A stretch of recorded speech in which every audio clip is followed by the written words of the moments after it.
नमस्कार साथियों, मैं सागर चौधरी आज फिर आपका बहुत बहुत स्वागत करता हूं राइट एंगल एकेडमी के यूट्यूब चैनल पर। आज हम लोग राजस्थान का एक और टॉपिक लेने जा रहे हैं। राजस्थान के रीति रिवाज। राजस्थान के अंदर अलग अलग क्षेत्रों के अंदर अलग अलग प्रथाएं या रीति रिवाज फेमस है। तो राजस्थान की ऐसी कौन से रीति रिवाज या परंपराएं हैं जो एग्जाम के अंदर कई बार क्वेश्चन पूछे जाते हैं, सीधे सीधे नाम दिए होते हैं और उसका वर्णन किया जाता है नीचे कि ये जो प्रथा है, ये जो रीति रिवाज है, उससे क्या तात्पर्य है। तो आज अपन वो देखने का प्रयास करते हैं। तो इसमें सबसे पहले आता है नाता प्रथा। कौन सी प्रथा? नाता प्रथा। तो नाता प्रथा क्या है? तो ये आदिवासियों की एक प्रथा है जिसके अंदर जो पत्नी होती है, जो पुरुष के साथ में जिसकी शादी होती है, उसको पत्नी बोलते हैं। तो पत्नी जो होती है वो अपने पति को छोड़कर किसी अन्य आदमी के साथ रहने लग जाती है या अन्य व्यक्ति के साथ में शादी कर लेती है। शादी नहीं करती, हालांकि पहले रहने लग जाती है। उस प्रथा को क्या बोलते हैं? नाता प्रथा। क्या बोलते हैं? नाता प्रथा।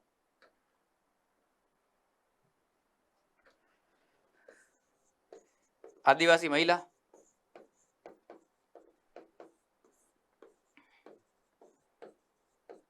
द्वारा पर पुरुष के साथ में रहना के साथ रहना क्या कहलाता है? अपने नाता प्रथा कहलाती है। ठीक है। नेक्स्ट आता है केसरिया। क्या आता है? केसरिया। तो केसरिया किसे कहते हैं? तो अपने राजस्थान के अंदर अपने हिस्ट्री का सेगमेंट पढ़ा है। तो हिस्ट्री के अंदर अपन देखते हैं कि राजस्थान के अंदर जब भी जो भी रियासतें थी या जो भी किले थे, उसके अंदर जब भी विदेशी आक्रमण या दूसरी रियासत आक्रमण करती थी, तो जब शासक को लगता था या अपनी जो सेना को लगता था कि अब अपन इस युद्ध को जीत नहीं पाएंगे, तो वो क्या करते थे? अपनी जो भी महिलाएं होती थी उनको सबको अग्नि के अंदर झोंक देते थे। एक बड़ी सी अग्नि जलाई जाती थी और उस अग्नि के अंदर महिलाएं सब प्रवेश कर जाती थी। उसको क्या बोलते थे? अपने जोहर बोलते थे। महिलाओं द्वारा अग्नि स्नान किया जाता था, उसको जोहर कहते थे।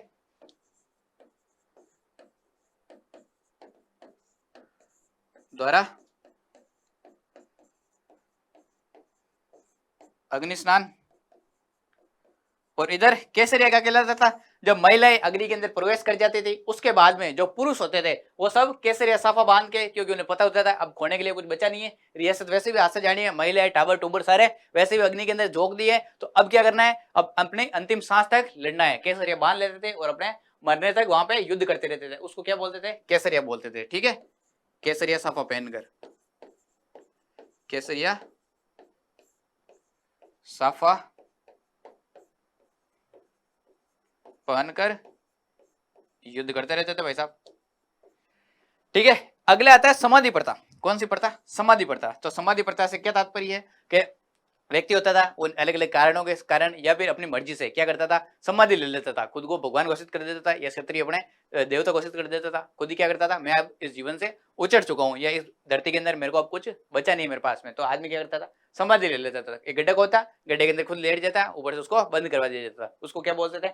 समाधि प्रथा बोलते थे। तो इस समाधि प्रथा पर सबसे पहले प्रतिबंध किसने लगाया था? तो जयपुर रियासत ने इसके ऊपर प्रतिबंध लगाया था। कब लगाया था? 1844 ईस्वी के अंदर इसके ऊपर प्रतिबंध लगाया गया। 1844 ईस्वी के अंदर समाधि प्रथा पर प्रतिबंध लगाया गया जयपुर रियासत के द्वारा।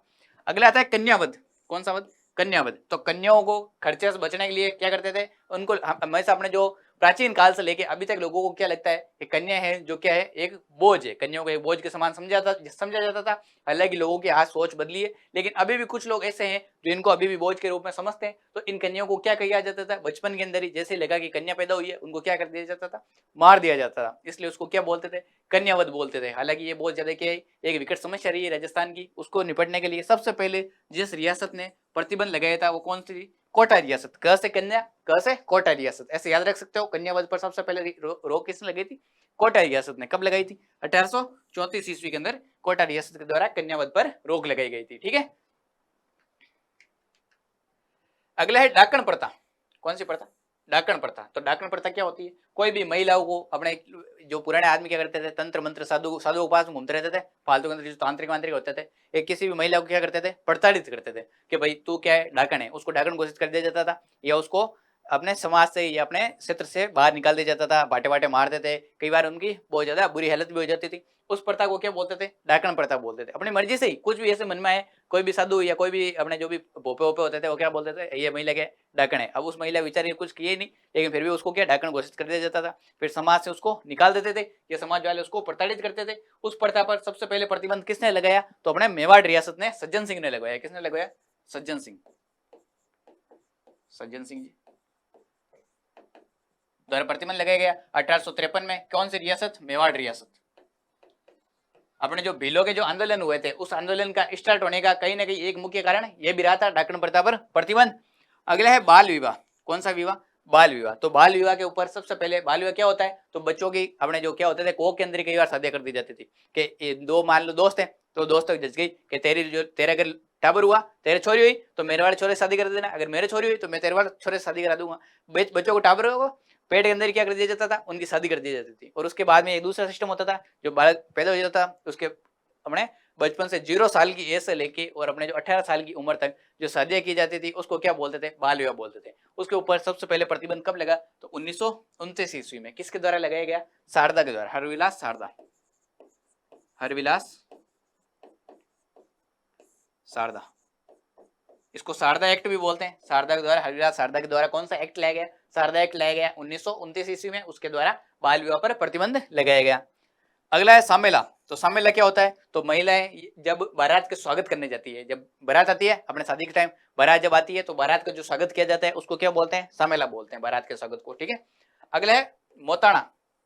तो ये मोताना क्या होता है? ये भील या आदिवासियों के अंदर एक फेमस प्रथा है मोताना। मान लो किसी आदमी ने किसी व्यक्ति को मार दिया, ठीक है, अपनी मर्जी से मारा हो या कैसे भी मारा हो, तो मोताना मार दिया, लेकिन मारने का उसको क्या देना पड़ता था? हर्जाना देना पड़ता था। पंचायत क्या करती थी? हर्जाना तय करती थी कि इस आदमी को आपने मारा है तो इस आदमी का हर्जाना क्या होगा, परिवार को आपको कौन सा हर्जाना देना पड़ेगा। उस हर्जाने को क्या बोलते थे? अपने मोताना बोला जाता था। ठीक है। अगली है पीटी। पीटी तो ज्यादातर लोगों को पता होगी कि शादी के समय क्या करते हैं? ऐसे बढ़िया से हल्दी रगड़ते हैं कि आदमी क्या करना है? गोरा करना है। आदमी एकदम बढ़िया से क्या बनाना है? बींद बनाना है। और बींद राजे क्या होते हैं? बींद राजे गोरे होते हैं। बींद राजे एकदम बढ़िया से फूट रहे दिखते हैं। तो बींद राजे को फूट रहा करने के लिए, ये गोरा बनाने के लिए, बढ़िया दिखाने के लिए क्या कर दी जाती थी? पीटी करी जाती थी। अब 7-8 दिन बेचारे पीटी करती। 7-8 दिन में कौन सा गोरा होगा? बच्चा तो बेचारा बचपन से क्या है? बचपन से काला है, बचपन से बेचारा फूट रहा दिखता नहीं है, नाक नक्शा ही ठीक नहीं है, तो फालतू पीटी करने से कोई आदमी गोरा थोड़ी होता है। लेकिन फिर भी एक औपचारिकता है। तो शादी के समय क्या की जाती है? पीटी की जाती है। ठीक है। बढ़िया से हल्दी वल्दी रगड़ते हैं, बढ़िया से क्या करते हैं? पीटी करते हैं। अगला है ओलिंदी। क्या है? ओलिंदी। तो ओलिंदी अपने जो वधु होती है, वधु जब शादी कर दी जाती है तो वधु के साथ में जो कुछ क्या करती है? लड़कियां वड़कियां जाती है ब्याह के टाइम। क्या करती है? ये अकेले जाने देते बेचारे को शादी के टाइम क्या करती है? 2-4 लड़कियां कहती है हम भी क्या करेंगे? साथ में जाएंगे। तो ओलिंदी जो विवाह के बाद में जो लड़कियां शादी के बाद में महिला के साथ में जाती है या लड़की के साथ में जाती है उसको क्या बोलते हैं? ओलिंदी बोलते हैं उन लोगों को। ठीक है। अगला है मौसर। मौसर क्या होता है? मृत्यु भोज। शादी अपने जो आदमी मर जाता है, आदमी मर जाने के बाद में बारह करते हैं। अभी आजकल तो इसके ऊपर प्रतिबंध लगा दिया गया सरकार के द्वारा मौसर पर, लेकिन पहले क्या किया जाता था? मौसर किया जाता था। 12 दिनों के बाद में सबको जीवन कराया जाता था। इधर तो बेचारा आदमी मर गया, घर के अंदर ये तो दुख है, और उधर से तुम्हें क्या खानी है? नुक्ती चकिया खानी है तुम्हें, उधर अलग से नुक्ती चकिया भारी है, किसी गुलाब जामुन भारे हैं, तो ये क्या कहलाता था? मौसर कहलाता था। अब किसी घर के अंदर अपने मौसर करने वाला नहीं हो, नुक्ती चकी करने वाला नहीं हो, तो वो आदमी क्या करता था? वो आदमी बेचारा खुद के जीते जी खुद का क्या कर देता था? मौसर कर देता था। लेकिन उसको मौसर नहीं बोलते थे, उसको क्या बोलते थे? जोसर बोलते थे। क्या बोलते थे? जोसर बोलते थे। जीते जी जो किया जाए वो जोसर, मरने के बाद जो किया जाए वो मौसर, मर से मृत्यु, और जैसे जीवित आदमी जोसर करेगा, मरा हुआ आदमी मौसर करेगा। ठीक है। अगला है मुग्धना। क्या है? मुग्धना। तो मुग्धना क्या होता है? शादी के दौरान क्या करते हैं? विनय की स्थापना होती है। विनायक जी को पूछते हैं, एक बार विनय की स्थापना हो जाए उसके बाद में आदमी घर से नहीं निकलने दिया जाता है, उसके ऐसे कटार अटार बंद दी जाती है, एकदम उसको रेड किया जाता है। तो विनय की स्थापना के बाद में जो लड़कियां अपने भोजन बनाने के लिए काम में ली जाती है उनको क्या बोलते हैं? मुग्धना बोलते हैं। विनायक स्थापना के बाद काम ली जाने वाली लड़कियां क्या करेगी? लड़कियां भोजन बनाएगी। भोजन बनाने तो भोजन है तो इनको क्या कहा जाता था? अपने मुग्धना कहा जाता था। ठीक है। अगला है सीख। तो सीख क्या होती है? शादी के बाद में जब सारे अपने कांड वांड सारे फ्री हो जाते हैं, फेरे वेरे ले लेती है, एकदम पढ़ना देते हैं, ब्याह कर देते हैं बढ़िया से, उसके बाद में लड़की को क्या भेजा जाता है? अपने ससुराल भेजा जाता है कि भैया तू चली जा, यहाँ बहुत दिन तुमने हमें परेशान कर लिया। ठीक है। उसके लिए क्या की जाती है? उनको सीख दी जाती है, उसको वहां से विदा किया जाता है। तो विदाई या सीख एक ही बात होती है। ठीक है। अगला है फेरा। तो फेरे तो पता ही होंगे, कुछ लोगों ने खा लिए होंगे, और जिसके खाने बाकी रह रहे वो खा ही लेना। 7 फेरे, 7 रस्में, 7 वादे, 7 जन्मों के निभाने पड़ेंगे। वो किसके लिए होते हैं? 7 फेरों में होते हैं 7 फेरे। तो 7 फेरे जो शादी के समय खाए जाते हैं उसको क्या बोलते हैं? फेरे बोलते हैं। सीधी सी बात है। छेड़ा फाड़ना। तो ये जो छेड़ा फाड़ना है ये भी क्या एक रस्म है। अपने आदिवासी जो जनजाति होती है उनके अंदर एक रस्म होती है छेड़ा फाड़ना। इसके अंदर क्या करते हैं, तलाक लेना। एक साड़ी का जो पल्लू होता है उसको फाड़ दिया जाता है। अगर साड़ी पल्लू फाड़ दिया तो क्या फाड़ दिया हमने, तलाक ले लिया हमने। ठीक है, तलाक लेने को क्या बोलते हैं, छेड़ा फाड़ना। आदिवासियों के अंदर तलाक लेना, इसको छेड़ा फाड़ना भी बोल देते हैं। अगला है जड़ा। क्या है, जड़ा। तो जब बारात का स्वागत करते हैं तो बारात उसको उससे पहले क्या करते हैं, एक दूर क्या रुकने की व्यवस्था की जाती है। अपने आजकल तो फिर भी ठीक है, होटलों के अंदर व्यवस्था की जाती है।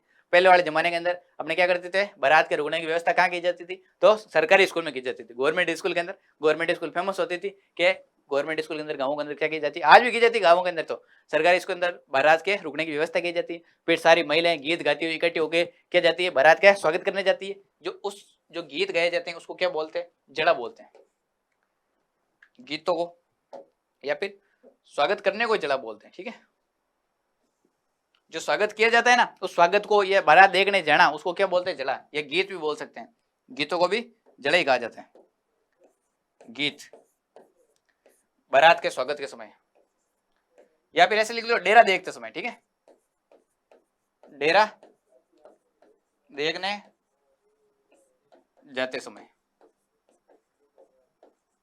ठीक है, डेरा देखने जाते समय महिलाएं जो गीत वीत गाती है उसको क्या बोलते हैं, जड़ा बोलते हैं। ठीक है, ये सारे क्या थे, अपने राजस्थान की कुछ महत्वपूर्ण रीति रिवाज थे जो आज अपन ने डिस्कस किए। इसके अलावा और भी कुछ रीति रिवाज होंगे तो अपन अगली क्लास के अंदर देखेंगे। आज की क्लास ये समाप्त होती है। आप हमारे चैनल को लाइक शेयर और सब्सक्राइब कर दीजिएगा और कमेंट वमेंट डाल दिया करो थोड़े बहुत, अगर कुछ और देखना हो तो। और हमारे ऐप को डाउनलोड कर लीजिएगा, वहाँ टेस्ट सीरीज चल रही है, अपने असिस्टेंट प्रोफेसर की टेस्ट सीरीज भी चल रही है। और उसके अलावा एक अलग से टेस्ट सीरीज लॉन्च की गई है जो किसके लिए, जो अपने करंट अफेयर्स से रिलेटेड है। करंट अफेयर्स अलग अलग एग्जाम के अंदर, हर एग्जाम के अंदर आता है करंट अफेयर्स, तो उसको भी देखने के लिए वहां से आप टेस्ट सीरीज ज्वाइन कर सकते हो। बहुत सस्ती टेस्ट सीरीज है और बहुत ही अच्छा कंटेंट उसके अंदर आपको प्रोवाइड करवाया जाएगा। Okay, thank you so much.